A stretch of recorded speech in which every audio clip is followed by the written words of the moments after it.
I hope to show that most modern secret societies, and especially those that practice degrees of initiation, and that is the key, are really one society with one purpose. You may call them whatever you wish: the Order of the Quest, the Jason Society, the Roshaniya, the Kabbalah, the Knights Templar, the Knights of Malta, the Knights of Columbus, the Jesuits, the Masons, the ancient and mystical Order of Rosicrucians, the Illuminati, the Nazi Party, the Communist Party, the executive members of the Council on Foreign Relations, the Group, the Brotherhood of the Dragon, the Rosicrucians, the Royal Institute of International Affairs, the Trilateral Commission, the Bilderberg Group, the Open Friendly Secret Society of the Vatican, the Russell Trust, the Skull and Bones, the Scroll and Key, the Order. They are all the same, and all work toward the same ultimate goal: a new world order.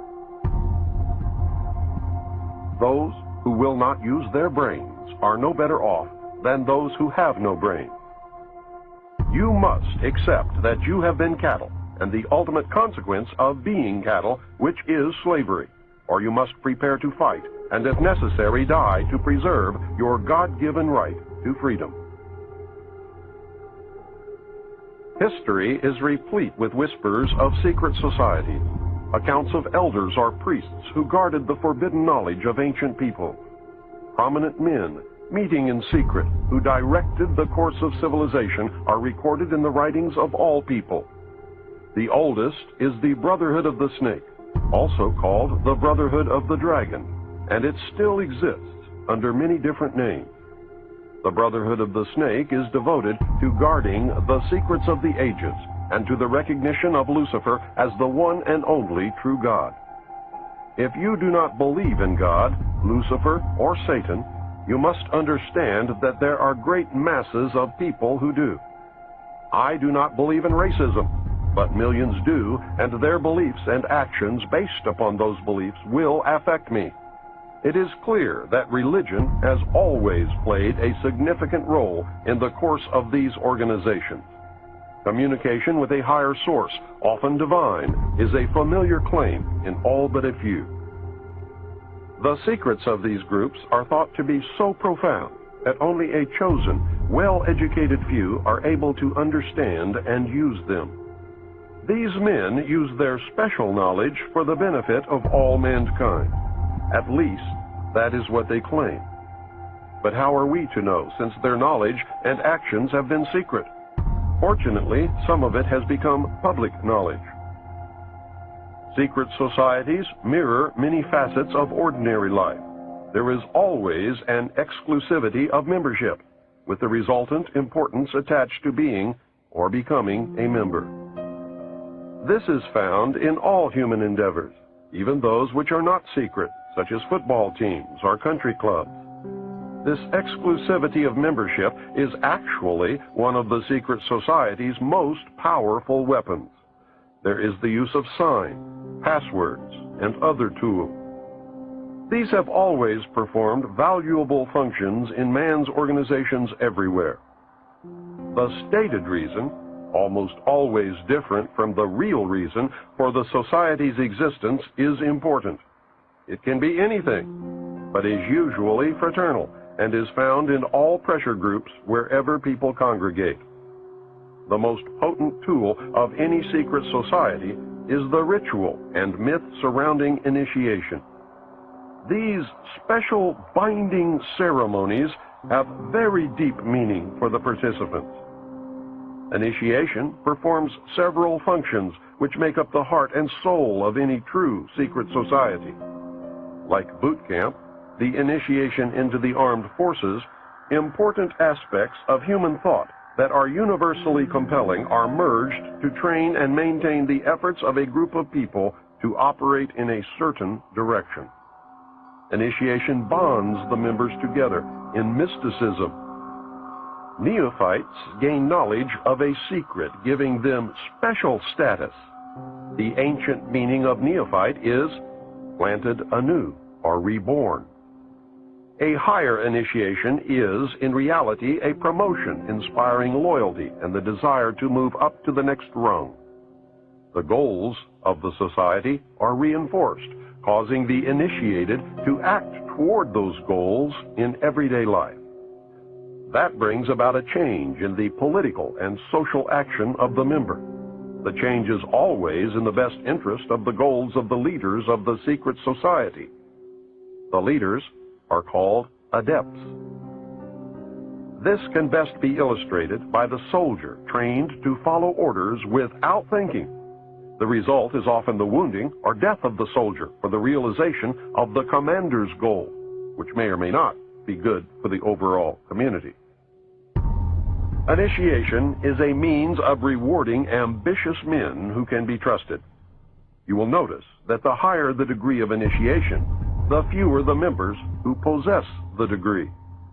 This is not because the other members are not ambitious, but because a process of very careful selection is being conducted. A point is reached where no effort is good enough without a pull up by the higher members. Most members never proceed beyond this point and never learn the real secret purpose of the group.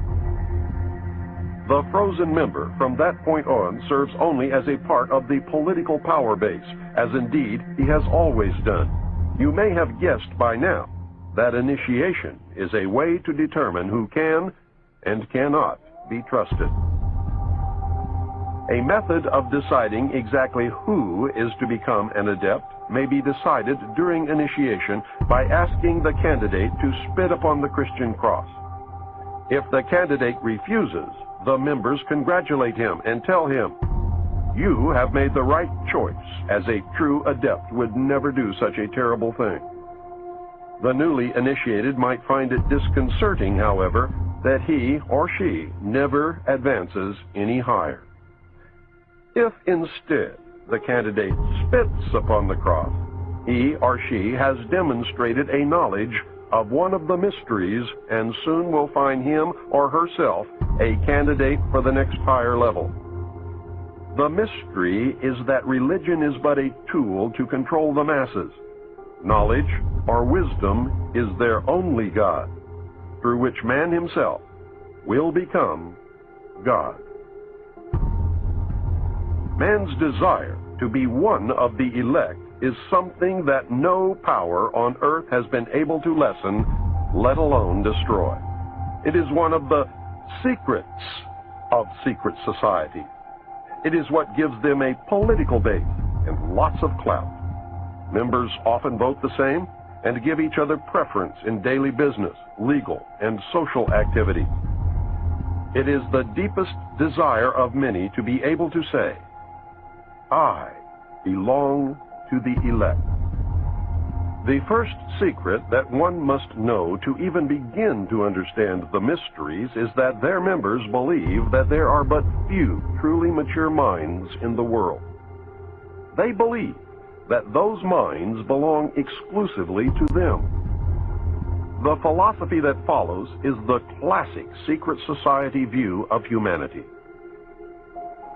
When a person of strong intellect is confronted with a problem which calls for the use of reasoning faculties, they keep their poise and attempt to reach a solution by garnering facts bearing upon the question.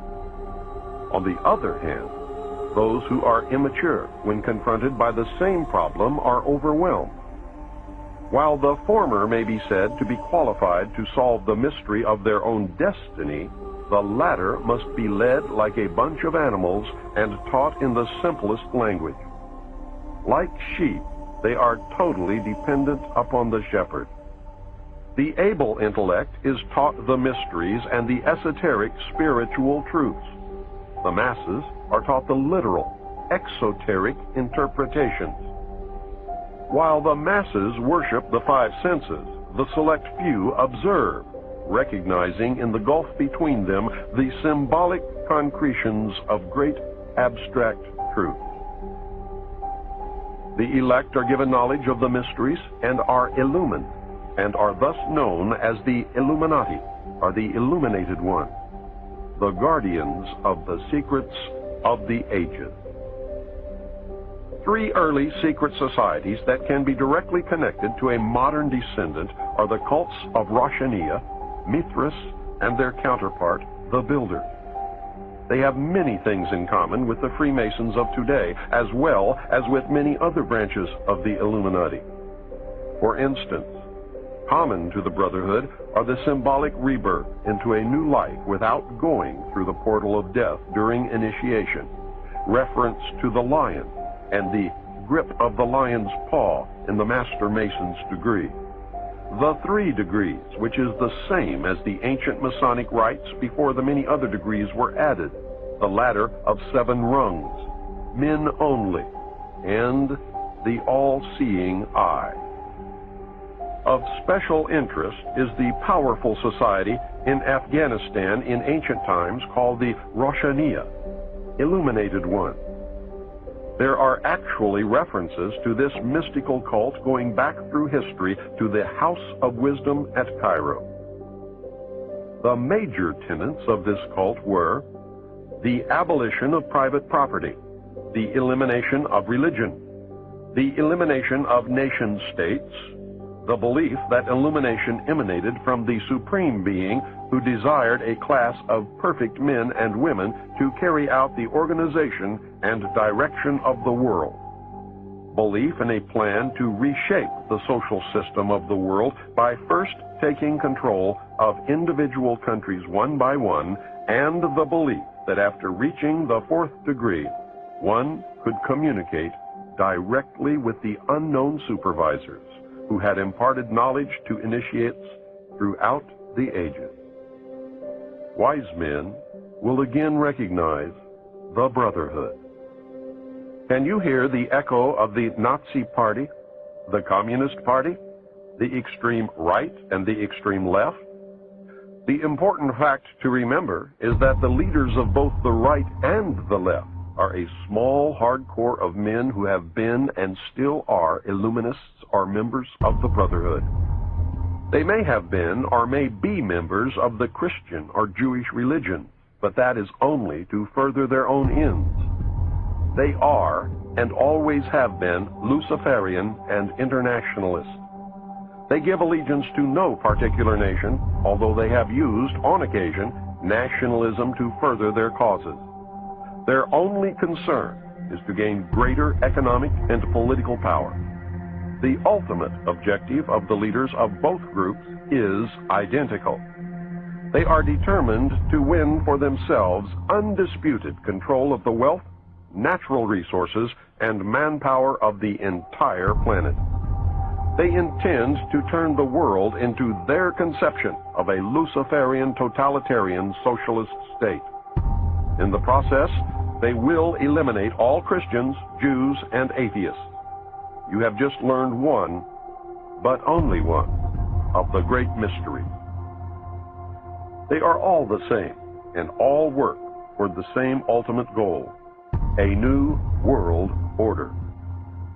Many of them, however, disagree on exactly who will rule this new world order, and that is what causes them to sometimes pull in opposite directions while nevertheless proceeding toward the same goal. The Trilateral Commission is an elite group of some 300 very prominent business, political, and intellectual decision makers of Western Europe, North America, and Japan. This enterprise is a private agency that works to build up political and economic cooperation among the 3 regions. Its grand design, which it no longer hides, is a new world order.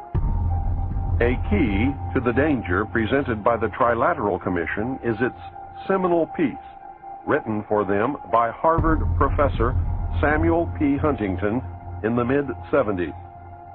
In the paper, Professor Huntington recommended that democracy and economic development be discarded as outdated ideas. He wrote the following as co-author of the book Crises in Democracy. We have come to recognize that there are potential desirable limits to economic growth. There are also potentially desirable limits to the indefinite extension of political democracy. A government which lacks authority will have little ability short of cataclysmic crises to impose on its people the sacrifices which may be necessary. Look at the Council on Foreign Relations. Many members, in fact, the majority, never serve on the executive committees. They never go through any initiation of any kind. They are, in fact, the power base and are used to gain a consensus of opinion.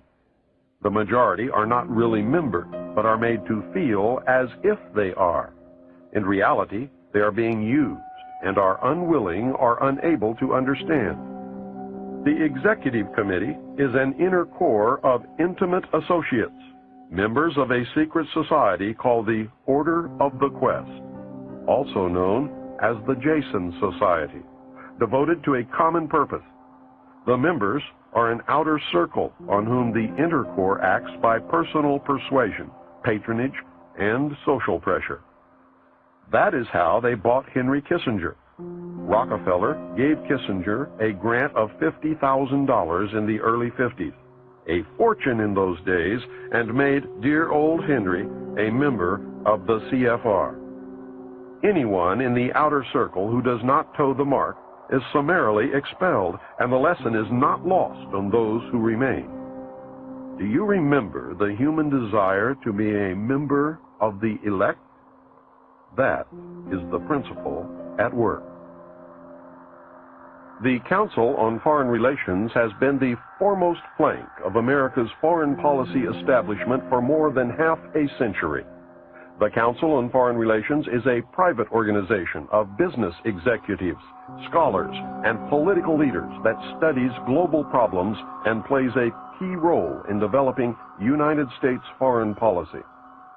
The CFR is one of the most powerful semi-official groups concerned with America's role in international affairs. It is controlled by an elect group of men recruited from the Skull and Bones and the Scroll and Key societies of Harvard and Yale, which are both chapters of a secret branch of the Illuminati known as Chapter 322 of the Order.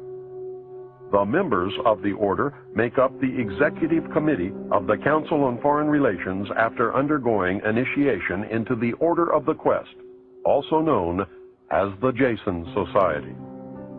The Council on Foreign Relations is an offshoot sister organization to the British Royal Institute of International Affairs. Their goal is a new world order. Although it existed as a dinner club in New York, it did not take on its present power until 1921, when it merged with the Royal Institute of International Affairs and received its financial base from J.P. Morgan, the Carnegie Endowment, the Rockefeller family, and other Wall Street banking interests. The Council on Foreign Relations controls our government. Through the years, its members have infiltrated the entire executive branch, State Department, Justice Department, Central Intelligence Agency, and the top ranks of the military. Every director of the Central Intelligence Agency has been a member of the CFR. Most presidents since Roosevelt have been members. The members of the CFR dominate ownership of the press, and most, if not all, of America's top journalists are members. The CFR does not conform to government policy. The government conforms to CFR policy. I read top-secret documents while with Naval Intelligence that stated that President Eisenhower had appointed 6 of the Executive Committee members of the CFR to sit on the panel called Majesty 12, also known as Majority 12 for security reasons. Majesty 12 is the secret group that is supposed to control extraterrestrial information and projects. The document stated that Eisenhower had also appointed 6 members from the executive branch of government who were also members of the CFR. The total membership of Majesty 12 was 19, including Dr. Edward Teller and the 6 members from the Jason Scientific Group. Again, whether this is true or disinformation depends solely upon the existence of aliens. The CFR is a secret society in that it forbids the taking of notes or the publishing of minutes of its meetings. Any member who divulges the subject or any part of any conversation or talk that took place during a meeting is terminated. The goal of the Council on Foreign Relations is a new world order. Remember, never worship a leader. If you worship a leader, you then no longer have the ability to recognize when you have been deceived. The most powerful secret organization in the world is the Bilderberg Group, organized in 1952 and named after the hotel where its first meeting took place in 1954. The man who organized the Bilderberg Group, Prince Bernhard of the Netherlands, has the power to veto the Vatican's choice of any pope it selects. Prince Bernhard has this veto power because his family, the Habsburgs, are descended from the Roman emperors. Prince Bernhard is the leader of the Black family. He claims descent from the house of David and thus can truly say that he is related to Jesus. Prince Bernhard, with the help of the CIA, brought the hidden ruling body of the Illuminati into public knowledge as the Bilderberg Group. This is the official alliance that makes up the world governing body. The core of the organization is 3 committees made up of 13 members each. Thus, the heart of the Bilderberg Group consists of 39 total members of the Illuminati. The 3 committees are made up exclusively of members of all the different secret groups that make up the Illuminati: the Freemasons, the Vatican, and the Black nobility. This committee works year-round in offices in Switzerland. It determines who is invited to the annual meeting and what policies and plans will be discussed. Every proposal or plan that has ever been discussed at an annual meeting of the Bilderberg Group has come to pass usually within 1 or 2 years following the meeting. The Bilderberg Group is directing the quiet war that is being waged against us. How can they do it? These are the men who really rule the world. Manly P. Hall, 33rd degree Mason, probably the most renowned expert on these subjects, wrote in his book, The Secret Destiny of America. For more than 3,000 years, secret societies have labored to create the background of knowledge necessary to the establishment of an enlightened democracy among the nations of the world. All have continued, and they still exist, as the Order of the Quest. Men bound by a secret oath to labor in the cause of world democracy decided that in the American colonies they would plan the roots of a new way of life. The Order of the Quest was set up in America before the middle of the 17th century. Franklin spoke for the Order of the Quest, and most of the men who worked with him in the early days of the American Republic were also members. Not only were many of the founders of the United States government Masons, but they received aid from a secret and august body existing in Europe, which helped them to establish this country for a particular purpose known only to the initiated few. The members of the Bilderberg Group are the most powerful financiers, industrialists, statesmen, and intellectuals who get together each year for a private conference on world affairs. The meetings provide an informal, off-the-record opportunity for international leaders to mingle and are notorious for the cloak of secrecy they are held under. The headquarters office is in The Hague in the Netherlands. The goal of the Bilderberg Group is a one-world, totalitarian socialist government and economic system. Take heed, as time is running short. You must understand that secrecy is wrong. The very fact that a meeting is secret tells me that something is going on that I would not approve. Do not ever believe that grown men meet on a regular basis just to put on fancy robes, hold candles, and glad hand each other. George Bush, when he was initiated into the Skull and Bones, did not lie naked in a coffin with a ribbon tied around his genitalia and yell out the details of all his sexual experiences because it was fun. He had much to gain by accepting initiation into the order, as you can now see. These men meet for important reasons, and their meetings are secret because what goes on during the meetings would not be approved by the community. The very fact that something is secret means there is something to hide. Is the common man really as stupid as the elite seem to believe? If he is, then maybe the average citizen is better off ignorant, being manipulated this way and that whenever the elite deem it necessary. We will discover the answer very quickly when the common man finds that his e-ticket to Fantasyland has just expired.